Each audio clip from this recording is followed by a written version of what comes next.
Halo guys, selamat datang di channel Jadul Series, channel yang menceritakan tentang drama dan film jadul. Sebelum kalian menonton videonya, pastikan dulu kalian sudah subscribe dan nyalakan loncengnya. Di episode 3 ini kita ditunjukkan scene di mana para wartawan sedang heboh dengan Yongjae yang baru saja mengumumkan pertunangannya guys. Dan wartawan datang mengerumuninya. Di sisi lain, Min Hyuk mencoba memberi perhatian khusus pada Hee-won. Selain itu juga, Yongjae sedang dimarahi oleh manajernya karena dianggap membuat skandal terus-menerus dan akan membuat konferensi pers minggu depan. Saat itu, Yongjae benar-benar meluapkan emosinya di kamarnya dan bingung akan keputusan yang dia ambil guys. Begitu juga dengan Ji-eun, bingung apa yang harus dia lakukan karena berita sudah tersebar di mana-mana. Akhirnya Ji-eun memutuskan untuk menemui Yongjae. Dia meminta kejelasan mengenai kejadian yang barusan terjadi. Dan katanya dia bukan manusia rendahan. Namun Yongjae meresponnya dengan bilang untuk mengajaknya menikah guys. Ji-eun tidak mau karena tidak menyukainya. Dan juga Yongjae bilang akan menceraikannya setelah semua skandal dan berita-beritanya tidak tersebar lagi. Selain itu juga dia akan memberinya gaji. Mendengar hal itu, Ji-eun mulai agak tertarik guys. Yongjae bilang untuk memikirkannya jika dia minat. Esok paginya, Ji-eun sudah memutuskan akan menerima pernikahan tersebut dengan membuat kontrak dengan Yongjae. Yongjae harus melakukan pernikahan kontrak dan ada syarat-syaratnya yang harus dipenuhi, yaitu Ji-eun meminta untuk bisa memiliki rumah ini yang sekarang mereka tempati, dan pernikahan tidak lebih dari 6 bulan. Yongjae menyetujui persyaratan itu. Dan juga dia memiliki persyaratan lainnya, yaitu tidak boleh ada orang lain yang tahu mengenai pernikahan kontrak mereka guys. Lalu perjanjian pun dibuat.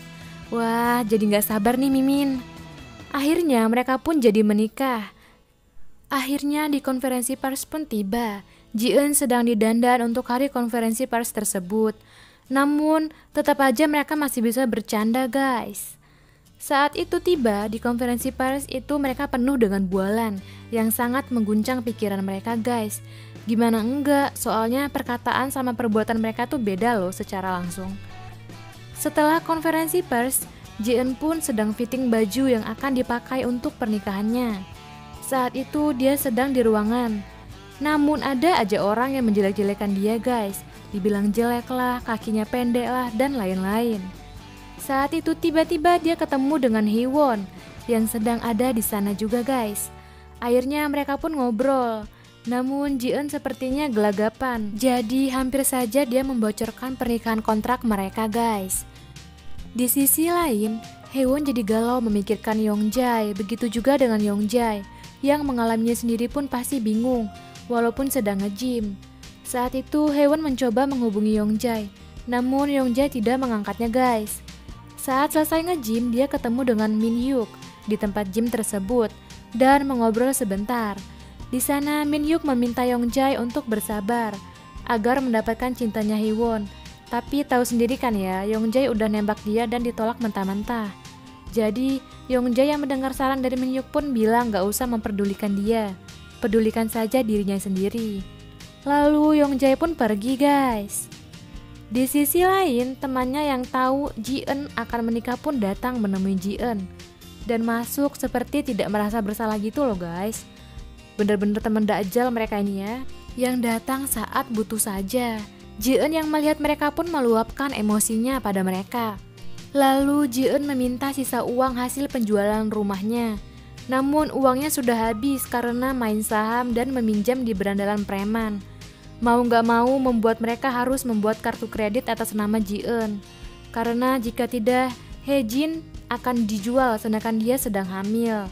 Ji-eun ini baik banget ya sama teman-temannya loh. Bahkan saat itu temannya masih gak ngerasa bersalah guys. Mimin yang nontonnya kesel sendiri. Saat teman-temannya pulang, Ji-eun sedang membersihkan rumah. Namun tiba-tiba saja ada seseorang yang memanggilnya.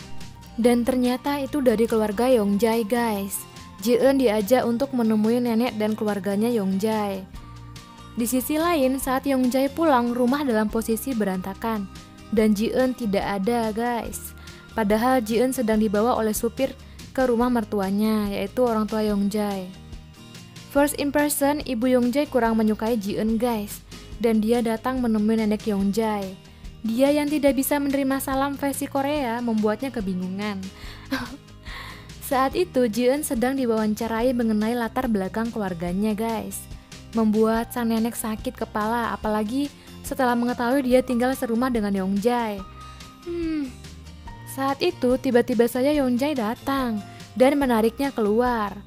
Saat di luar ada ayah Yongjae, namun Yongjae langsung pergi begitu saja tanpa berbicara apapun.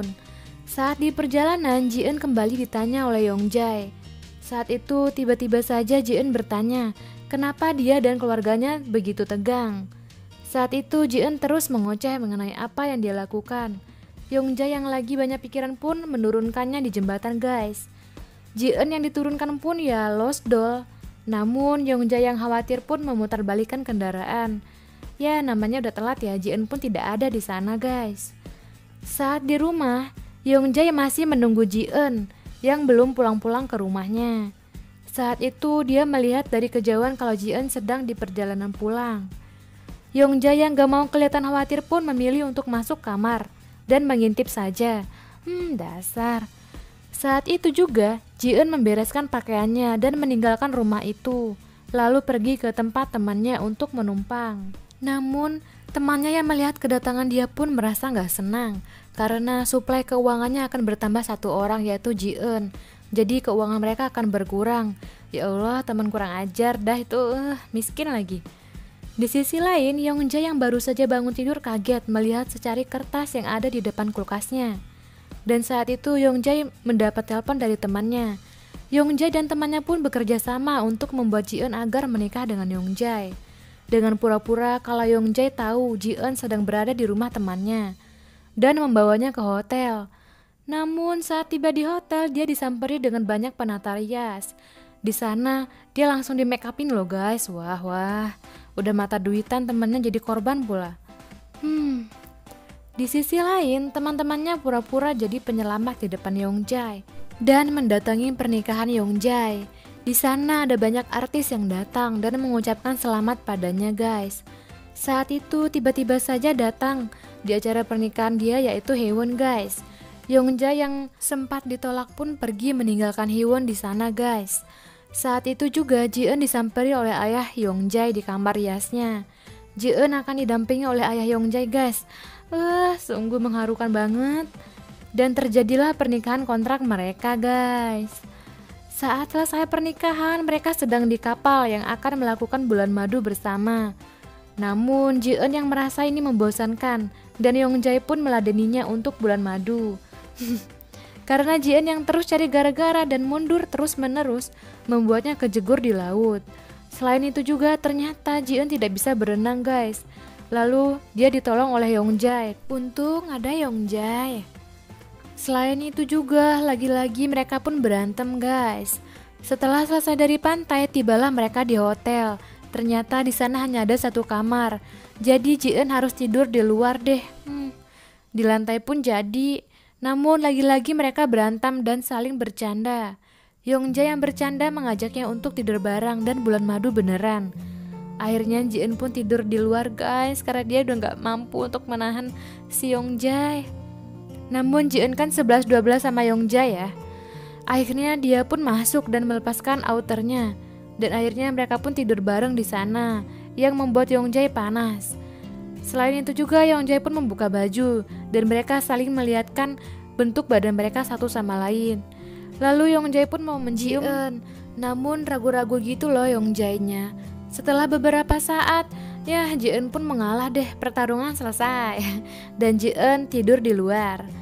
Esok harinya mereka pun makan bersama. Namun ya beda kasta gitu ya. Ji-eun makan pop mie, Yongjae makan menu yang disediakan di hotel. Siangnya Yongjae mengajak Ji-eun untuk berkeliling agar menyegarkan diri dan bersenang-senang. Dan Yongjae mengajarinya bersepeda. Sudah mulai nih tumbuh benih-benih cinta kayaknya. Ya, namun Yongjae yang kesal pun memarahi Ji-eun yang gak bisa naik sepeda dengan benar. Padahal udah diajarin berkali-kali. Ji-eun yang jatuh dan kakinya berdarah pun membuatnya menangis seperti anak kecil dan akan membelikannya es krim. lalu berkeliling sepeda bersama guys, dan tidur di kursi berdua sambil melihat sunset di pinggir pantai. Wah, so sweet banget. Scene berpindah pada Hyewon yang sedang melakukan pemotretan. Namun dia agak gelisah guys karena tidak suka dengan modelnya. Saat itu tiba-tiba saja Hyewon menelpon Youngjae untuk memintanya menjadi model. Namun Youngjae menjaga jarak dan memilih untuk tidak melakukannya guys. Saat itu Ji-eun datang menemui Youngjae dan Youngjae membelikan dia hadiah sepeda. Padahal dikira Ji-eun mau dikasih mobil gitu kan. Secara bersamaan Hyewon datang mencari Youngjae langsung ke tempatnya. Di saat itu tiba-tiba saja dia melihat Youngjae yang sedang mengajari Ji-eun cara bersepeda. Namun tiba-tiba suasana berubah menjadi menegangkan guys saat kedatangan Hyewon di situ. Dan scene pun berakhir. Oke guys, jangan lupa untuk subscribe ya. Thank you yang sudah nonton. Bye bye.